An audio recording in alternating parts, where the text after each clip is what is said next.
Pernah kepikiran nggak sih gimana semua ini berawal? Hari ini kita bakal kupas tuntas kisah yang paling mendasar. Kisah manusia pertama, Adam. Tapi ini bukan cuma cerita kuno loh. Ini adalah narasi tentang asal-usul kita, tentang sebuah kesalahan, dan yang paling penting, tentang kesempatan kedua. Jadi, kalau mau tahu cerita kita semua mulainya dari mana ya? Jawabannya, ternyata membawa kita ke sebuah tempat yang ya bisa dibilang sempurna, surga.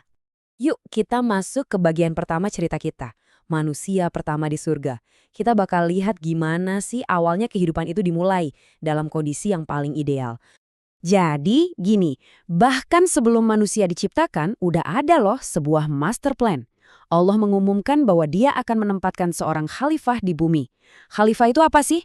Anggap aja bukan sekedar penghuni biasa, tapi lebih kayak manajer atau penjaga planet kita ini. Wow kan? Tugas yang besar banget sejak hari pertama. Dan lahirlah Adam, diciptakan dari tanah. Tapi yang bikin dia sangat istimewa itu ada dua hal. Pertama, ruh atau percikan kehidupan dari Tuhan. Dan yang kedua, anugerah akal dan ilmu pengetahuan. Bayangin, Adam itu dikasih kemampuan buat belajar dan memahami banyak hal. Sebuah keistimewaan yang bahkan para malaikat pun nggak punya. Tapi, ya namanya juga sendirian, Adam merasa kesepian. Nah, untuk melengkapi kebahagiaannya, diciptakanlah Hawa. Sejak itu, mereka hidup berdua. Harmonis banget di surga. Semua ada, nggak ada kurangnya sama sekali.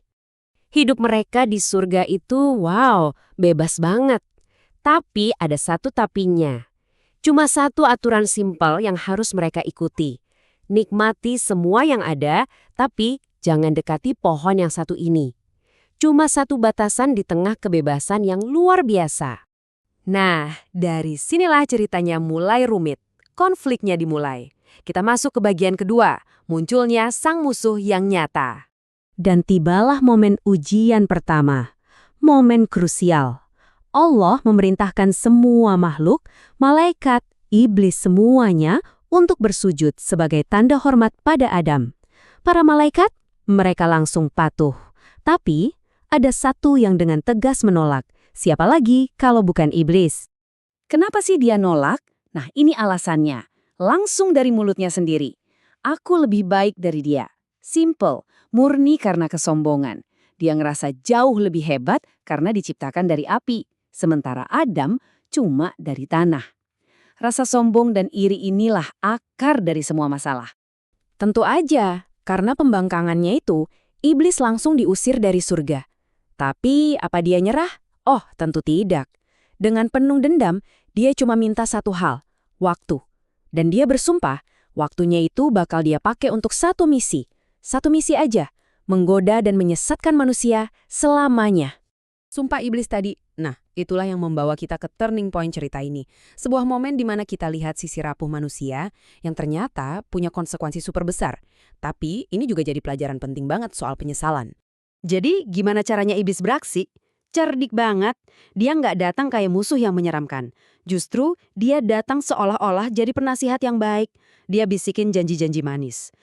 Pohon itu kunci keabadian loh. Kunci kekuasaan. Terus-terusan dirayu. Akhirnya Adam dan Hawa pun luluh. Mereka makan buah itu. Dan seketika efeknya langsung terasa. Pakaian surgawi mereka hilang. Dan untuk pertama kalinya mereka ngerasain yang namanya malu. Mereka sadar, mereka udah berbuat salah.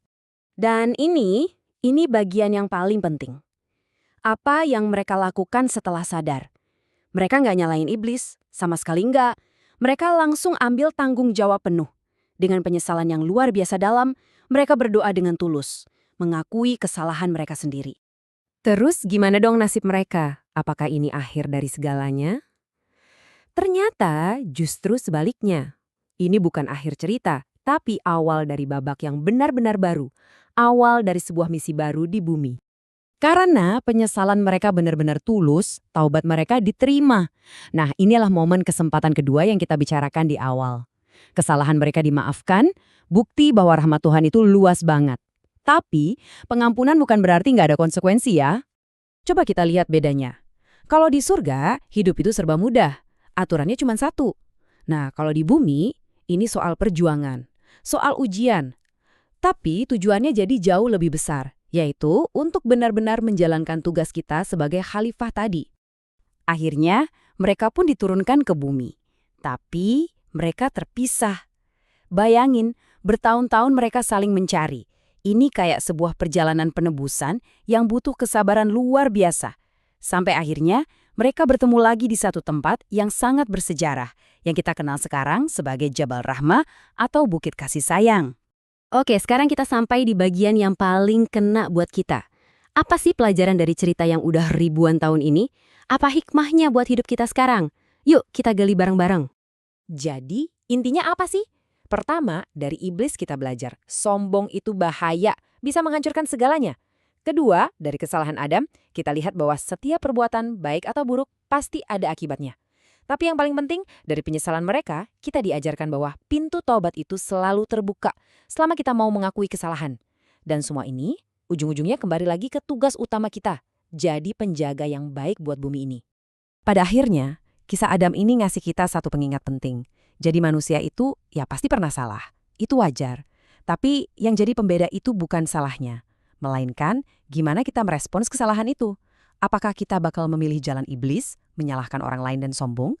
Atau kita memilih jalannya Adam, mengakui, menyesal, dan berusaha jadi lebih baik? Pertanyaannya kembali ke kita semua. Saat kita berbuat salah, bagaimana kita memilih untuk bertanggung jawab?